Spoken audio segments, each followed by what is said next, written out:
What's the difference 10 years later between a person who wakes up at 4 a.m. every day and a person who wakes up at 2 p.m.? It's not just about the time they wake up. It's about how they approach the day, whether they master their time or are mastered by it, and ultimately, whether they are in control of their lives or not.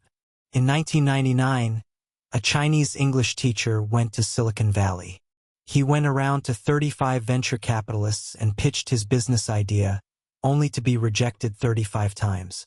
He was even mocked, hearing things like, "Your idea is ridiculous, and it will never succeed in China." 20 years later, this man became the richest person in China, and the company he founded, Alibaba, became the world's largest e-commerce company. His name is Jack Ma. 2,300 years ago in ancient Greece, a philosopher asked his students, "How can we live a happy life?" They gave countless answers: wealth, fame, pleasure, power, but he shook his head. Then he said, "Excellence is not an act, but a habit. We are what we repeatedly do." This man was the great Western philosopher, Aristotle. One person was in the Lyceum in Athens 2,300 years ago, and the other was in modern-day Hangzhou, China. Their eras, cultures, and even their goals seem different. But surprisingly, both of them discovered the same truth: habits create destiny. Jack Ma says, "Talent is good, but a habit is better.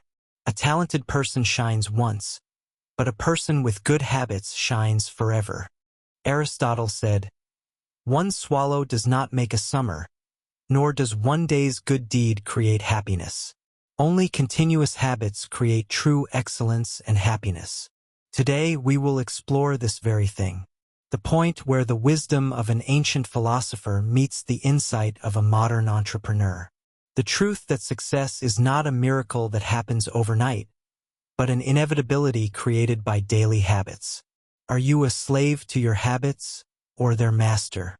Where are those small, repetitive actions taking you? From now on, let's compare and connect Aristotle's philosophy of habit with Jack Ma's formula for success, and uncover the secret to practical habits that can fundamentally change our lives. This isn't just a story of self-improvement. This is a story about the essence of human achievement, transcending 2,300 years of time. Aristotle, Plato's student and Alexander the Great's teacher. Born in 384 BC, he was a giant who laid the foundation for Western philosophy. He didn't just dwell on abstract theories. He dedicated his life to the practical question of how humans should live. At the Lyceum, the school he founded, a unique scene unfolded. Aristotle would walk and lecture with his students along the covered walkways. They were called the peripatetics, which means the ones who walk about. Why did he philosophize while walking? Because he emphasized the harmony of mind and body, the unity of theory and practice. This was the starting point of his philosophy of habit. Aristotle saw the ultimate goal of humanity as eudaimonia.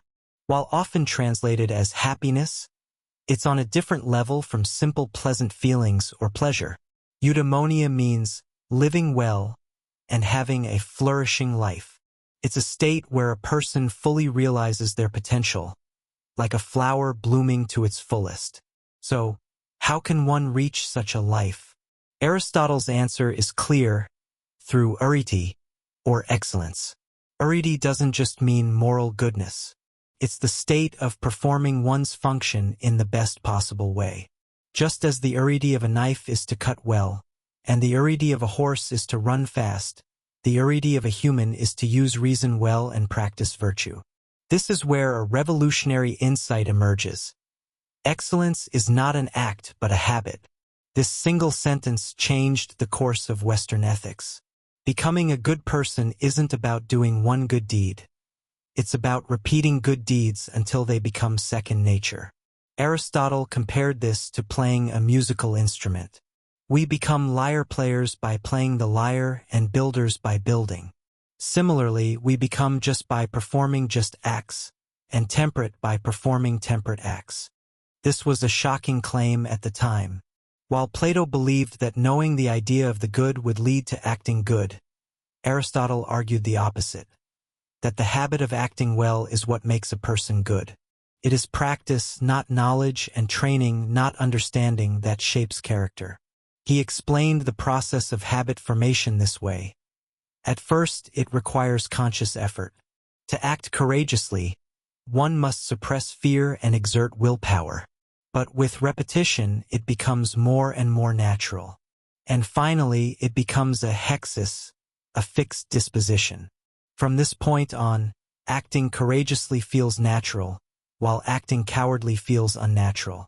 But Aristotle did not overlook the dark side of habit. If good habits create virtue, bad habits create vice. And a vice, once formed, is far more persistent than a virtue. If you lie once, the next time is easier. If you keep doing it, you become a liar. If you can't control your anger once, it's difficult to control it the next time. If you keep doing it, you become a hot-tempered person. A bad habit is like a swamp. The deeper you sink, the harder it is to get out. What's even more frightening is the self-justification of bad habits. A lazy person calls their laziness leisure, and a cowardly person calls their cowardice prudence. A stingy person deceives themselves by calling it frugality, and a spendthrift calls their actions generosity. In this way, vice disguises itself as virtue. Aristotle was especially wary of akrasia, or weakness of will, the state of knowing what is right but failing to do it, of procrastinating on what should be done and repeatedly doing what should not be done. This is the beginning of bad habits. Small idleness leads to great idleness, and small indulgence leads to great corruption. He acknowledged the dual nature of habit. Habit is a second nature, but whether it's a good nature or a bad nature depends on our choice. The seeds of virtue and vice grow in the same soil. The difference lies in which seed we water. Therefore, Aristotle emphasized the importance of education. He stressed how crucial it is to instill correct habits from childhood. Teaching young people to feel pleasure correctly, that is, training them to find pleasure in what they ought to and dislike what they ought to, is true education. Ultimately, the formula Aristotle presented is this: repetition of actions creates habit, habit creates character, and character determines destiny. We make a choice in every moment. Will we choose virtue or vice? And those small choices, accumulated, determine who we become. One swallow does not make a summer, nor does one day or a short time make a person blessed or happy. True eudaimonia is only possible through the accumulation of good habits over an entire lifetime. This is the secret to human life that Aristotle discovered 2,300 years ago. Jack Ma, a normal boy born in Hangzhou, China, in 1964. No, it would be more accurate to say he was less than normal. He once got a 1 on a math test, failed his college entrance exam twice, and was rejected by Harvard 10 times. When KFC opened its first store in Hangzhou, 24 people applied, and 23 were hired. The one person who was rejected was Jack Ma. So how did he become the richest man in China? How did he build the massive empire that is Alibaba? Jack Ma states unequivocally, "I had no special talent. I only had habits that I repeated every day." Ma's first message is shocking. Success is not about waiting. It's about creating. Most people wait for an opportunity. They wait for a better time, better conditions, or a better environment. But Ma was different. He started an internet business even though he knew nothing about the internet, and he dreamed of a global company even though he had no money. When I first saw the internet in the US in 1995, I discovered there was no information about China. So I decided to create it myself. This was his approach. If something didn't exist, he would make it. If it didn't work, he'd make it work. If there was no path, he'd forge one. Repeating these creative actions every day, that was his first habit. His second message is even more provocative. Talent is good, but habit is better. Ma confesses that because he had no talent, he was able to focus on habits. Smart people give up easily because they think they have many other opportunities. But a slow person like me, once I grab onto something, I stick with it to the very end. I repeat it every day, every day, every day. That was my only strategy. The third message is mathematical. The compounding effect of small habits changes your life. Ma applied Warren Buffett's concept of compounding to habits. If you grow by 1% every day, you will be 37 times better in a year. Conversely, if you decline by 1% every day, you will shrink to 0.03 of your original self in a year. People try to get rich in one day and become an expert in 1 month. That's why they fail. I looked at the next 20 years. A little bit every day, but I never stopped. Ma emphasizes 3 key habits. First, thorough self-discipline. Ma wakes up at 5 a.m. every day and always practices Tai Chi for 30 minutes. If your body is healthy, your mind is healthy, and if your mind is healthy, you can make good decisions.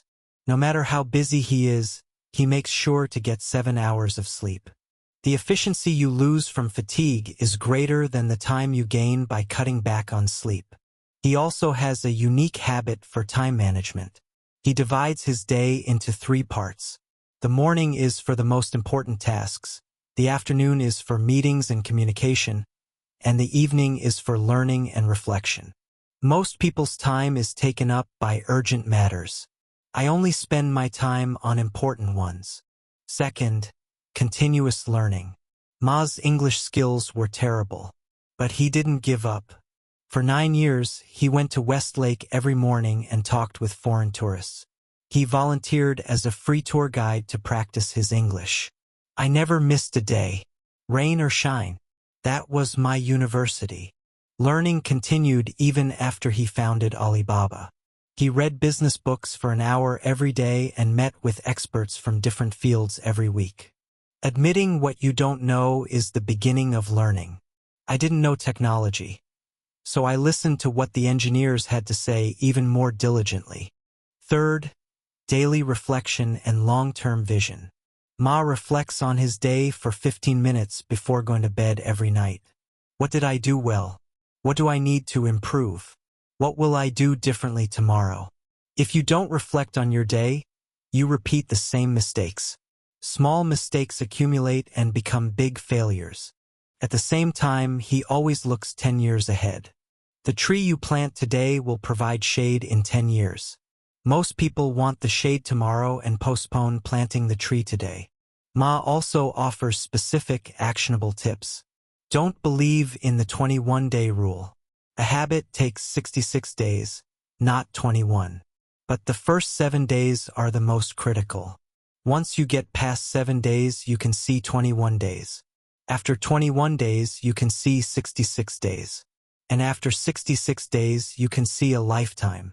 He also used the technique of habit stacking. I memorized 10 English words every time I drank coffee. I did squats while waiting for the elevator. I always took a 10-minute walk after lunch. Attaching a new habit to an existing action makes it easy to stick. Tracking habits is also important.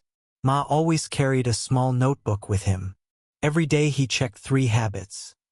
Did I exercise, did I read a book, and did I reflect? If you don't measure it, you can't improve it. You need to see it to stay motivated. The first habit he suggests is surprisingly simple. Smile at yourself in the mirror every morning and tell yourself, I can do it today. Start with that. Don't miss a single day. People try to start with something too grand, which is why they give up in 3 days. I started with small things. 3 English words a day. 5 push-ups. 1 page of a book. But I never, ever missed a day. Jack Ma's philosophy of habit can be summarized as, small habits create small successes. Small successes build confidence. Confidence enables bigger challenges, and bigger challenges lead to bigger successes. This is the compounding effect of habits. He emphasizes one last thing. If you ask me the secret to Alibaba's success, I would answer this. It wasn't a special strategy or a special technology. It was simply ordinary people practicing extraordinary habits every day. Habits create miracles, but those miracles don't happen overnight. Jumping across 2,300 years of time and space, what kind of conversation would an ancient Greek philosopher and a modern Chinese entrepreneur have if they were to meet? Surprisingly, they would speak the same language, the language of habit. Common ground, habits sculpt destiny. The first commonality between Aristotle and Jack Ma is clear: their conviction that habits forge destiny. Aristotle said, "We are what we repeatedly do," while Jack Ma said, "Habits trump talent." The expressions are different, but the essence is the same. What's even more fascinating is that both of them put this into practice. As a young man in his 20s, Aristotle had a unique habit. He would wake up every morning before sunrise to walk and contemplate in the garden of the Lyceum. This habit lasted his entire life and became the source of his great philosophical insights. The same goes for Jack Ma. As an English teacher earning a meager $12 a month, he would wake up at 5 a.m. every day. He would go to the West Lake and wait for foreign tourists. He would start with, "Excuse me, can I help you?" and offer himself as a free tour guide. He did this for 9 years without missing a single day. Even on brutally cold winter days when there were no tourists, he was there. People told me I was crazy, but I knew this was the only way for me to connect with the world. This habit honed his English skills, broadened his international perspective, and later enabled Alibaba's global expansion. The second commonality is ascesis, or growth through continuous training. The ancient Greek word ascesis originally referred to the training of athletes. Aristotle expanded this to the mental and moral domains. Just as an athlete trains every day, we too must train virtue every day. Just as a single good deed does not make a good person, a single training session does not create a champion. This aligns perfectly with Jack Ma's 66-day rule. Whenever he wanted to form a new habit, Jack Ma would mark 66 days on a calendar and check it off daily. Whenever I wanted to give up, I looked at the calendar. On the 30th day, I thought, if I stop here, the past 30 days will be meaningless. So I kept going. The third commonality is the philosophy of becoming. Both men valued the process over the result, the journey over the destination. For Aristotle, what mattered was not doing a single good act, but the process of becoming a good person. Jack Ma echoes this sentiment. People ask me when I succeeded. I still tell them I am in the process of succeeding. Success is not a destination. It's a process of becoming. Key difference, the point of purpose. However, there's a crucial difference between them: the ultimate purpose. Aristotle's ultimate goal was eudaimonia, or happiness through virtue. Jack Ma's purpose, on the other hand, is more practical. Success, achievement, and creating change. Aristotle acknowledged wealth and fame as means to happiness, but he warned against them becoming the end goal. It is good to be rich, but if you give up virtue to become rich, you are moving away from true happiness. Jack Ma, in contrast, is more pragmatic. Money isn't everything, but without money you can't do anything. I wanted to be rich because wealth is a tool to create bigger change. This difference stems from their respective historical backgrounds. Aristotle lived in a society of material ease and privilege. Jack Ma, in contrast, experienced extreme poverty. His father pulled a rickshaw, and they had barely any furniture at home. I used to think philosophers were speaking from a place of comfort, but after Alibaba succeeded, I realized Aristotle was right. Money and success themselves are empty. What matters is what you do with them. A philosophical synthesis, the lesson of Alexander the Great. Interestingly, Aristotle did not disregard practicality. This is best illustrated by his relationship with Alexander the Great. In 343 BC, Philip II, the king of Macedon, invited Aristotle to tutor his 13-year-old son. Aristotle taught Alexander for 3 years. What did he teach him? I didn't just teach the prince philosophy. We ran together every morning, and I taught him horsemanship and strategy. The most important thing I taught was the habit of self-discipline. Aristotle is said to have recorded, Alexander practiced his teacher's lessons his entire life. Even in the midst of battle, he woke up at a set time, ate a disciplined diet, and reflected on his day before sleeping. During his Persian campaign, he even kept a copy of Homer's Iliad under his pillow and read it every day. All of these were habits instilled by Aristotle. Habit made me a conqueror. I conquered myself before I conquered Persia, Alexander famously said.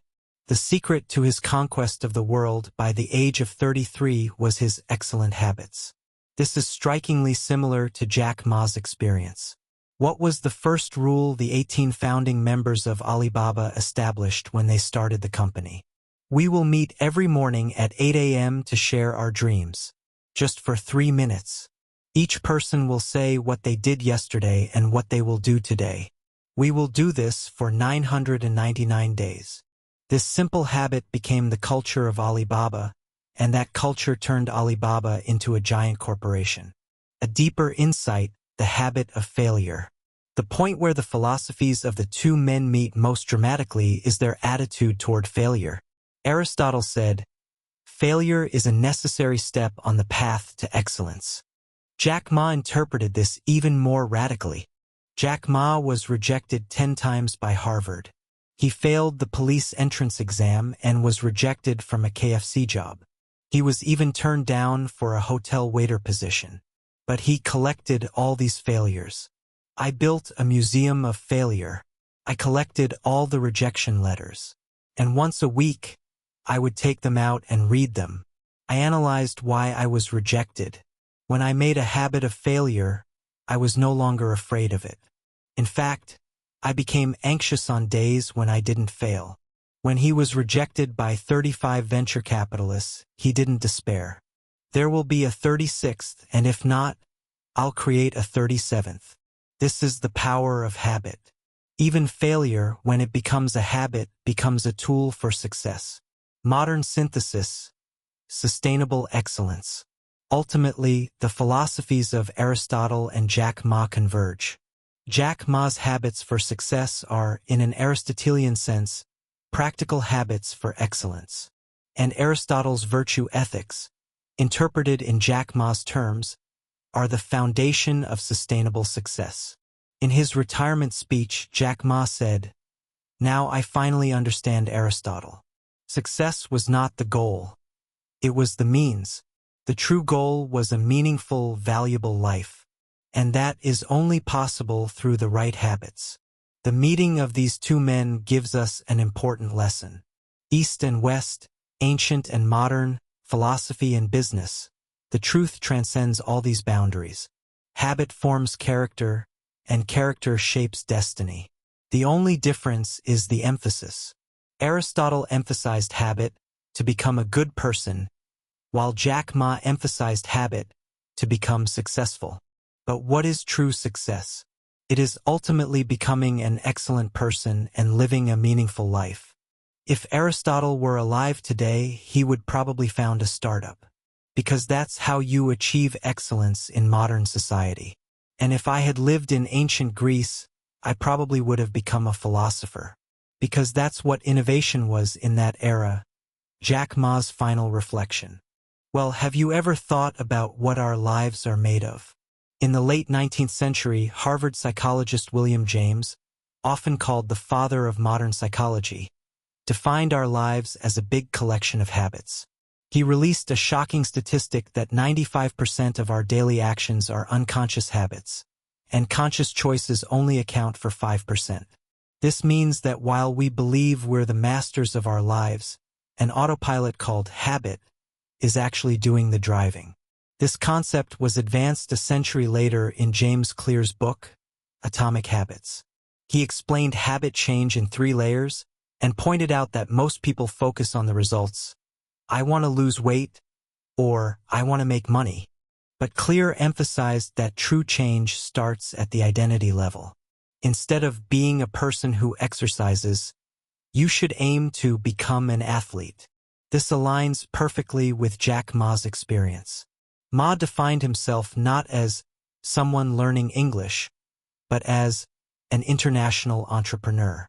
Even though he was a poor English teacher at the time, he looked in the mirror every morning and said, "I am a global leader." This identity shaped all his actions. Ma recalled, "People told me I was crazy. A teacher making $12 a month. A global leader? But I knew that if I didn't believe it first, no one else would see me that way." Modern neuroscience has proven that habits actually change the physical structure of the brain. Dr. and Graybiel at MIT discovered that new neural pathways are created in the basal ganglia as habits are formed. In the beginning, the prefrontal cortex makes all the decisions, which is conscious and difficult. But with repetition, the basal ganglia takes over, and it becomes automatic and easy. This is why the first 21 days feel so hard. The brain needs energy to build these new circuits. Once the circuit is built, however, it actually feels uncomfortable not to do the habit. So, how does a habit become an identity, and an identity become a lifestyle? The first step is starting with tiny actions. James Clear proposes the 2-minute rule. Start any new habit with something that can be done in 2 minutes or less. Instead of reading an entire book, read just 1 page. Instead of running 3 miles, just put on your running shoes. Jack Ma gave similar advice, saying, "People say they'll study English for 2 hours a day.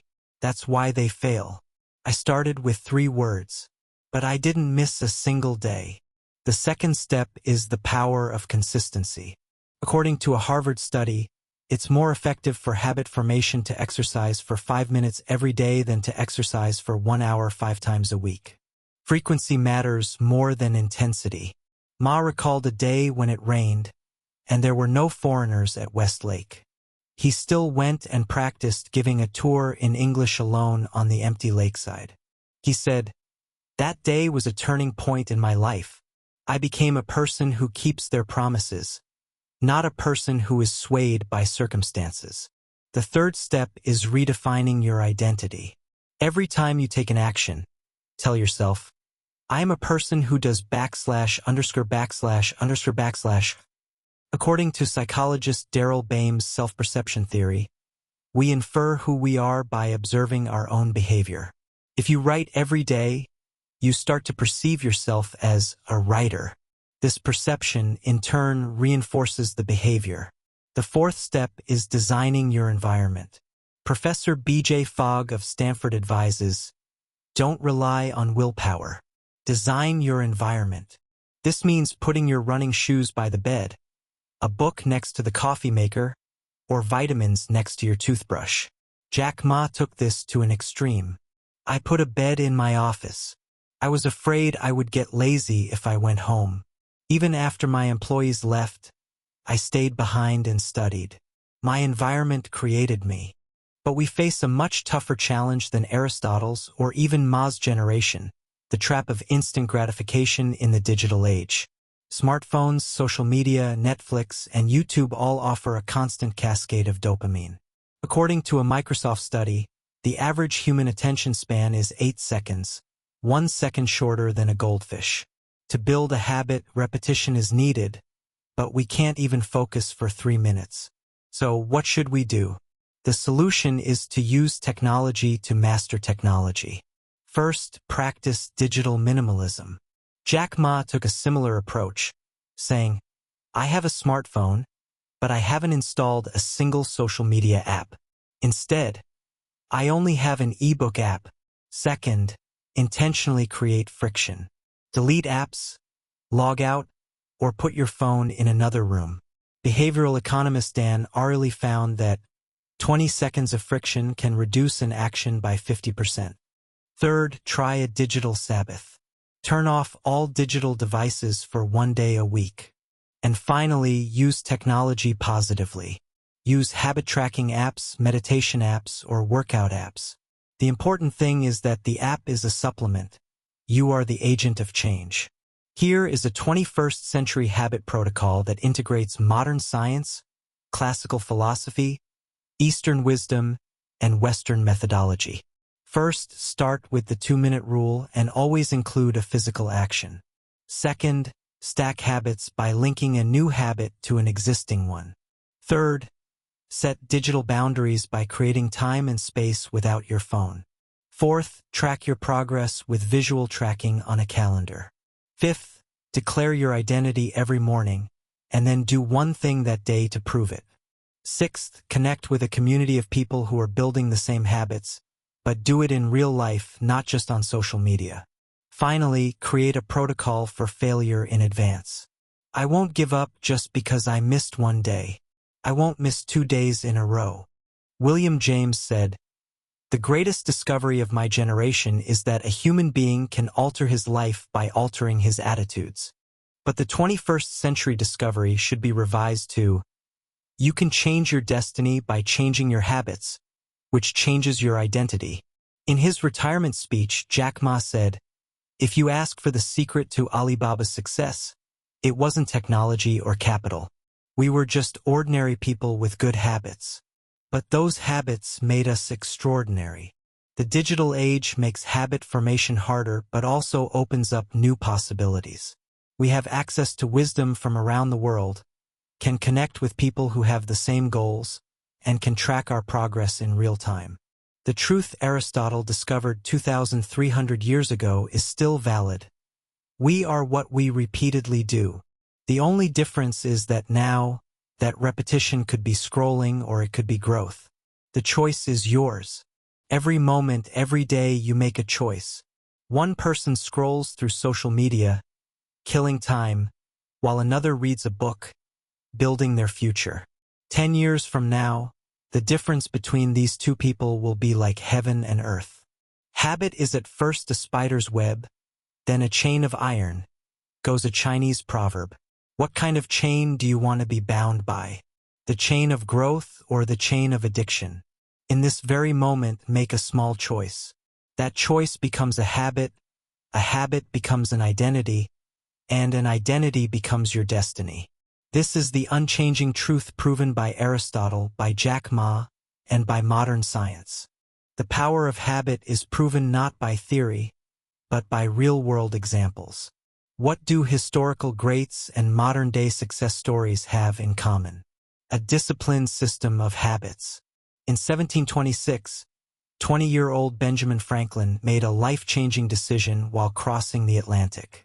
He decided on 13 virtues and created a system to review them every evening. The virtues were temperance, silence, order, resolution, frugality, industry, sincerity, justice, moderation, cleanliness, tranquility, chastity, and humility. He drew a chart in a small notebook and checked it every day. He would focus on one virtue a week but reviewed all 13 daily. "I was not perfect, but by trying alone, I became a better man," he wrote.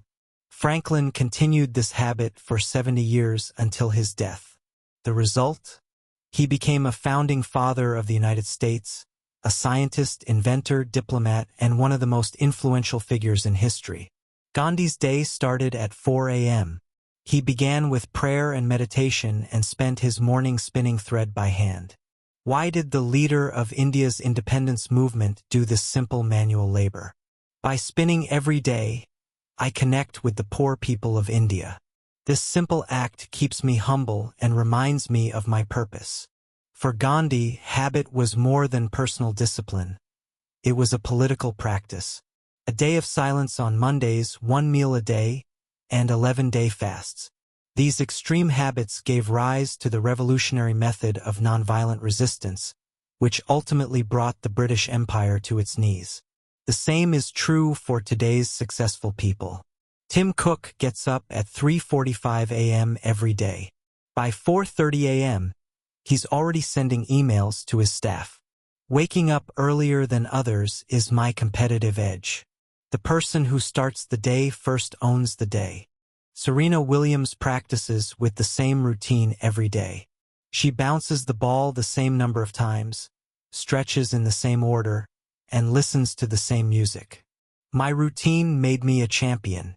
When my body remembers what to do, I can play my best even under pressure. Elon Musk schedules his day in 5-minute increments. Even his meal times are broken into 5-minute blocks. While it seems extreme, this habit allows him to manage multiple companies simultaneously. Now it's your turn. Don't start with something grand. Start with something small, specific, and measurable. The first habit I suggest is making your bed immediately after waking up. Takes just 2 minutes. Why make your bed? As U.S. Navy Admiral William H. McRaven said, "If you make your bed every morning, you will have accomplished the first task of the day. It will give you a small sense of pride and will encourage you to do another task and another. When your alarm goes off, get up immediately and make your bed. Neatly arrange the pillows. 2 minutes is all it takes." The second habit is to write down 3 things you are grateful for before you go to sleep. It only takes 3 minutes to write down 3 things you were grateful for today. According to neuroscience research, keeping a gratitude journal for 21 days helps your brain better find positive things. Keep a small notebook by your bed. It doesn't have to be anything grand. A warm cup of coffee, a colleague's smile, or the clear weather is enough. The third is 1-minute breathing. Whenever you feel stressed, take a minute for deep breathing. Inhale for 4 seconds, hold for 4 seconds, exhale for 4 seconds. Research shows that this alone can decrease cortisol levels by 23%. Set an alarm on your smartphone for 3 times a day. When it goes off, no matter what, do the 1-minute breathing exercise. Let's practice these 3 habits for 30 days without fail. The rules are simple. The first week is the adjustment period. It will be hard. That's normal. Don't give up. The 8th to 14th day is the resistance period. Your brain will rebel. Why am I doing this? You'll wonder. Persevere. The 15th to 21st day is the transition period. It will slowly start to become automatic. It will feel weird not to do it. The 22nd to 30th day is the establishment period. It becomes a habit. It becomes a part of you. Draw a large X on your calendar. Visually confirm the chain of 30 excess. This is the don't break the chain method. Don't give up if you miss one day. Apply the never miss twice rule. The goal is not perfection but consistency. After 30 days, you will have made your bed 90 times, found 90 things to be grateful for, and experienced 90 minutes of peace. Does that seem small? But this small change will transform your brain, and when your brain changes, your life changes. Jack Ma said, "Giants also started with 1 step." Aristotle said, "The beginning is half the battle." Now it's your turn to answer. I will start today. What kind of person will you be in 30 days? One thing is certain, you will be a different person, because you will have ingrained the habit of becoming a better person, little by little every day. Start. Right now, right here. Take a small but certain first step. That is the beginning of a great journey. We've been on a long journey together. We started in the Lyceum in Athens 2,300 years ago, passed through modern-day Hangzhou, China, and even examined the challenges of the digital age. Now it's time to bring all this wisdom together. Aristotle said that habits create excellence. Jack Ma said that habits create success. At first, they might seem like different messages, but these 2 ideas are different branches from the same root. What is excellence? It's realizing your full potential. What is success? It's achieving goals and creating value. In the end, both describe the process of a human being becoming the best version of themselves. Looking deeper, Aristotle's concept of eudaimonia and Jack Ma's idea of sustainable success are remarkably similar. Both pursue a sense of fulfillment that runs through one's entire life, not just temporary pleasure or short-term gain. The virtuous life Aristotle spoke of and the valuable life Jack Ma refers to are ultimately different paths to the summit of the same mountain. Here we arrive at a crucial insight. Across all boundaries, East and West, ancient and modern, philosophy and business, humanity has discovered a single truth. We become what we repeatedly do. This is a universal law that transcends culture and time. Let's pause and reflect on ourselves for a moment. What habits are you repeating every day? What's the first thing you do when you wake up in the morning? Do you check your smartphone? Or do you start the day with gratitude? How do you react when you're stressed? Do you avoid it? Or do you face it? So, where are your current habits taking you? What kind of person will you be in 10 years if you keep your current habits? If you don't like that picture, the time to change is now. Not tomorrow, but today. Not later, but right now. The scariest thing about habits is that they work quietly. Day by day, it seems like there's no big change. It seems okay to skip reading a book today, to miss a workout, or to go to bed late. But these small choices compound. And one day, you'll look in the mirror and see a person you didn't want to become. Conversely, the most hopeful thing about habits is that you can start anytime. Age, background, and current circumstances don't matter. Benjamin Franklin started at 20. Gandhi seriously started at 40.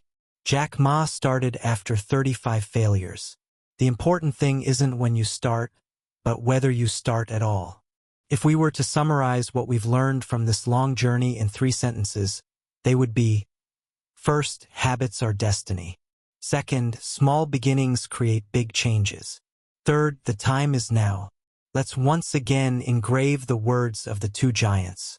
Aristotle said, "We are what we repeatedly do." Excellence, then, is not an act, but a habit. 2,300 years later, there is still no more accurate formula for life. Jack Ma said, "Talent is good, but a habit is better. Talent is something you're born with, but a habit is something you create. That's why a habit is fairer." This is a message of hope. Even if you aren't born with special talent or raised in a good environment, you can become great through habits. Now, the choice is yours.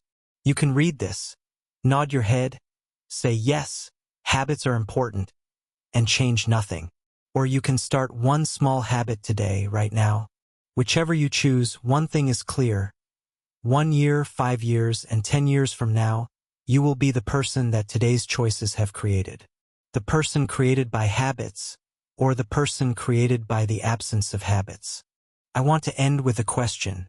Before you go to sleep tonight, what habit will you practice to become the person you want to be? That answer will determine your future. Start. Start small, but start with certainty. Because life doesn't wait, time doesn't return, and opportunities aren't forever. But a habit is forever. A good habit, once properly formed, will stay with you your whole life and lead you to a better place. We are what we repeatedly do. So what will you repeat from today?